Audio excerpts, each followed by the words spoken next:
আসসালামু আলাইকুম রাহমাতুল্লাহ। যদি আপনার মৃত্যুর কথা স্মরণ হয় অথবা মা বাবার মৃত্যুর কথা স্মরণ হয়, তাহলে আপনার জন্য আজকের এই গুরুত্বপূর্ণ কথাগুলো। কবরের কথা স্মরণ রাখার মতো ৬টি উপায়।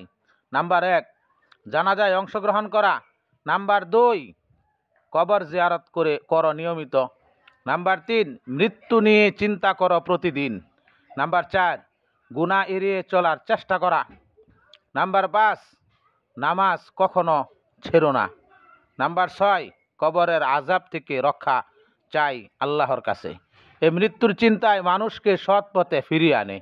তবে কবর জিয়ারতের সঠিক নিয়ম ইসলামী শরা অনুযায়ী ধাপে ধাপে উল্লেখ করা হলো। নাম্বার ১, নিয়তের বিশুদ্ধতা।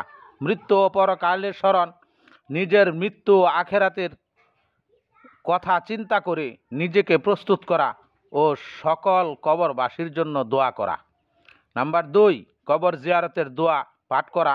কবর জিয়ারতের দোয়া: আসসালামু আলাইকুম আহলাল কুবুরি ওয়াদ দিয়ার মিনাল মুমিনিনা ওয়াল মুসলিমিন ওয়া ইন্না ইনশাআল্লাহু বিকুম লাহিকুন নাসআলুল্লাহা লানা ওয়া লাকুমুল আফিয়া। নাম্বার ৩, কোরআন তেলাওয়াত ও ইসালে সওয়াব। সালাম দেওয়ার পর মৃত ব্যক্তির কবরের পাশে দাঁড়িয়ে নিম্নোক্ত দোয়াগুলো ও সূরা পড়ে তাদের রূহের উপর সওয়াব পৌঁছানো। দুরূদ শরীফ পড়া ৩ বার, সূরা ফাতিহা ১ বার, সূরা ইখলাস ৩ বার, আয়াতুল কুরসি ১ বার, আবার দুরূদ শরীফ পড়া 1 বার। এছাড়া অন্য কোনো সহজ সূরা বা আয়াত তেলাওয়াত করা। নাম্বার ৪, মুনাজাত ও দোয়ার আদব। কেবলামুখী হয়ে দাঁড়ানো অথবা বসে দোয়া করা উত্তম। কবরকে পাশে বা পিছনে রেখে দোয়া করা। নিজের জন্য ও মৃত ব্যক্তির জন্য আন্তরিকভাবে ক্ষমা প্রার্থনা করা। নাম্বার ৫, কবরের উপর না বসা বা হাঁটাহাঁটি না করা।